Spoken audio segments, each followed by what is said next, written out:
Hi, I'm Kira, and this is my dream house speed build. So we're in Brindleton Bay. I'm demolishing the Hound's Head so I can have the biggest lot. I tried to do something and it did not work, so then I got a better picture of the floor plan I was basing this off of, link in the description, and I just started roughing out the basic shape of how I wanted the first floor to be. Lots of little nooks and crannies. It's based on a Beaux Arts style house in New York. I just copied that straight up for the second floor and then messed around with that for no reason. Copied that because I wanted it to be mirrored over and just generally struggled with interior walls just for a little bit, just for funsies. Just 17 times.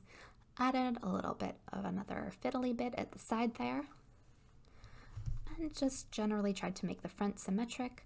I wanted the second floor to be pretty large because it would be the main floor of living space. And here I add a little porch area at the back, just because I like to have usable outdoor space as well in my builds. So the reference has this really cool tower feature in the front, so I wanted to replicate that. And then I took a little bit of time to decide how big I wanted the third floor to be. Just fixing a little whoopsie there. And I tried to build up another level, but you can only have 4 levels in The Sims. So then I tried to make the tower stand out a little bit more, just by visually separating it from the rest of the third floor, but I didn't like how it looked. And here I'm adding the back tower, an octagonal tower, and again struggling with walls and, building basics. It's always a good time. So we have 2 full height towers in this build, the square one and the octagonal one. And I really like that. I'm a fan of towers in builds. And I think they're difficult to use because we don't have spiral staircases anymore. But I think they're visually interesting. And the roofing struggles. It was honestly like half an hour of me just trying not to rage quit building in The Sims. And I decided to just reshape the back tower entirely so that a roof would fit better on top of it. But I continued to struggle. I tried to use conical roofs because I thought they might fit better, but at the height I wanted them, the walls peek out, so I decided to go back to trying the octagonal roofs again. And I finally had some success. And I make this one a little bit funky shaped, just because it echoes the build that I was using as a reference. And I decided to quit roofing for a little bit and try to pick some windows. I picked these windows from Vampires, I believe, originally, just because I wanted something ornate, but then I picked the exterior of the house, and it looked a little bit too plain to me. So then I gave up on that and decided to build a little porch, which again, you'll see in the reference pictures. I thought about just doing arches to the porch, but instead I fenced it off like a normal person, and again just struggling using the basic wall tools. Struggling using fencing, struggling using walls. Then just getting rid of some extraneous interior walls there, and I thought that the outside looked too plain, so then I chose this sort of brick and stone look, just to give it a little bit more texture, a little bit more interest. And I think more in keeping with the style. I felt that the other one was just a little bit too plain. Not super interesting if it's just sort of flat white. And here is the continued porch struggle. I don't think I'd ever really tried to build a set-in porch like this. And, it looks much harder than it should have been because I was just doing a dumb. And sometimes that's just how it is. And then I changed my mind and didn't know if I wanted it to be a double layer porch or a single layer. So then I put a roof on just to see what it would look like. And then I start roofing the rest of the house, which is very ambitious considering my roofing struggles. So this is sort of roofing struggles part 3. Part 3 going into part 4. So this is me deciding that I actually hated how it looked without the double layer porch, and then going back and changing it to be exactly what it was like a few minutes prior. And just changing the walls to match up. And I think it makes the front of the house flow pretty nicely. And just raising the foundations, giving the house a little bit of that extra height. Again, struggling with basic walls. So much camera moving, I'm so sorry. And roof struggles part 4. The normal gabled roof style just did not work. I tried the half gables to try to mimic sort of maybe a mansard roof like in Sims 3, but that again did not work even a little bit.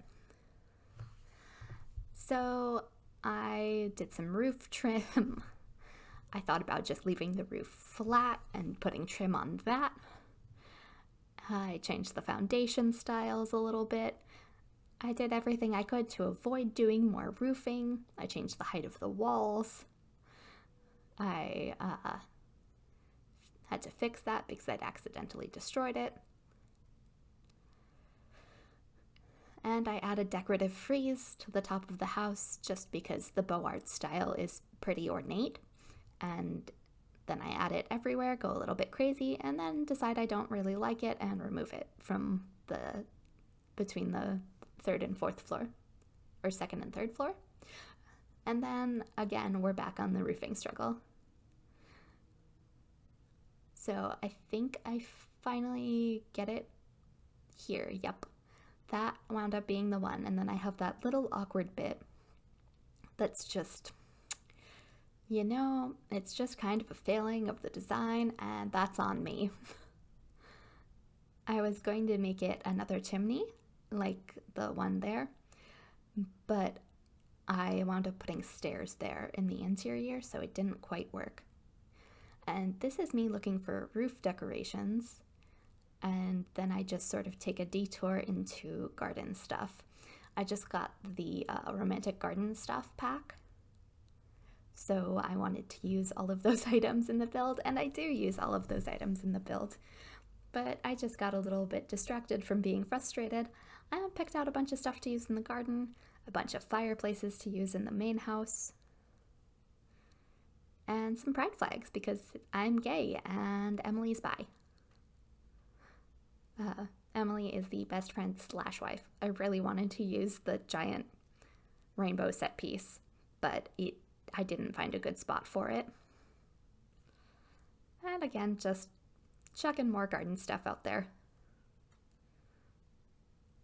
Basically, I picked every single fountain in the game and a good bunch of the sculptures as well. Also, a lot of the ruins set pieces from the Get Together pack. But I think romantic garden stuff, Get Together, and vampires were all pretty instrumental in this build, just because they have the most old-fashioned style things. And here I'm adding just a couple of little dormers to the top of the house, just to make that top section above the porch look a little less blank, keep things interesting, and the window struggles begin. We struggle mightily with choosing windows. I really love the arched windows that you see me put in there. I tried the Get Famous windows, and I liked them originally, but they wound up not fitting with the direction I took the build. I wanted to add this detail to the top of the tower, and I tried a few different things, and it just didn't work out. So I add a little railing detail there, just to sort of finish off that little balcony section. I add a bunch of windows to the back tower, and I wind up deleting them later because they're terrible. Just generally being indecisive. I tried another window as a detailing on the front tower, and generally just mess about with it. I really do like those arched windows. I used them all over the house and just started adding doors to the porches and the little tiny balcony areas. And here I finally found the chimney and roof decoration section.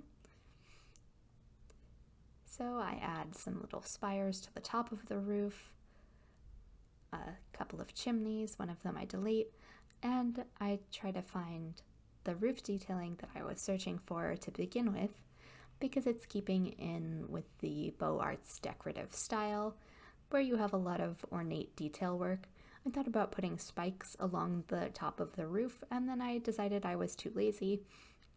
I tried to change the spires out a little bit, and then that didn't work. So I just sort of gave up on it and added more of these little detail pieces to the roofs. I put them on the tower, but I wound up changing my mind about that, and here we see me struggling to BB Move Objects place this so that it actually lines up with the roof. And I wound up using this one, which fit in a little bit better. I wound up moving that detail from the top of the back tower, and I really wanted to use it as more of a window, but it just didn't work with how the tower was looking. I thought it made it look a little bit too heavy, a little bit too cumbersome. And I'm just going and adding more railing into the tops of the little cutout sections.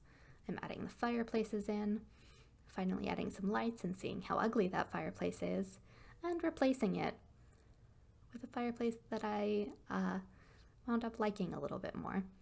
Add some stairs to the front, get rid of that extra random fencing bit, and pick a better fireplace. And I wanted one there, but I wound up getting rid of it because it didn't work with how I did the interior space. I wanted that gargoyle, but I think I wound up putting him in the garden. And again, just more iron railings, just adding that little bit of detailing to the outside space. I realized that that fence was very low though, so I wanted it to look a little bit safer, a little bit fancier, so I changed that out. And I started changing the colors of the windows to fit more with like a warmer brown sort of color story for the exterior. I think the black windows just looked a little bit too heavy and too harsh, and it made the space look a little bit more oppressive or imposing than I'd like it to. So I switched to using these lighter colored windows, and I think it just makes the whole build look a little bit less hefty. And I went through a bunch of different windows to try to find a single pane sort of side light for that door, and I wound up using more windows from Vampires.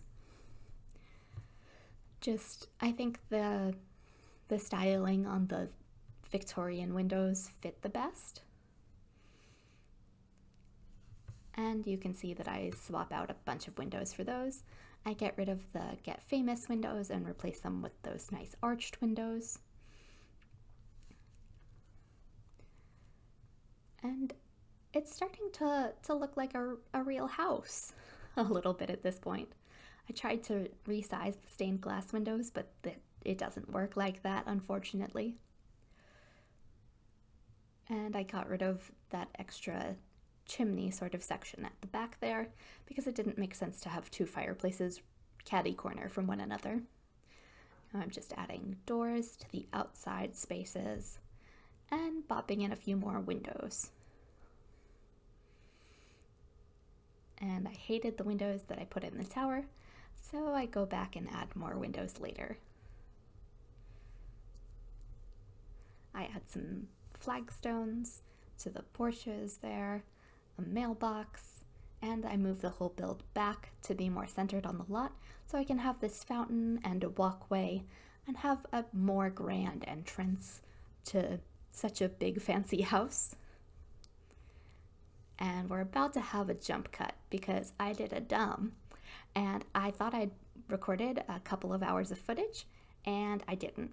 So in those couple of hours I did the garden and I finished a lot of the exterior detailing. You'll see in the next part that I did wind up changing a few things, but I made this space bigger on the inside in a later part of the build. But I really wanted this sort of nice formal garden, very symmetric, lots of hedges, lots of flowers, lots of sculptures. And I have a little spot for gardening there, just under the little awning. Lots of nice trees.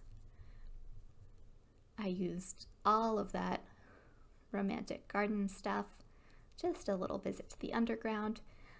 But we have a nice cupola with a bench, a sculpture of a naked lady, just everything you'd expect in a nice gay garden. I'm really pleased with how this came out. I was tearing my hair out about the whole formal garden thing, but I really like it. And we have this sneaky wedding arch spot in the back.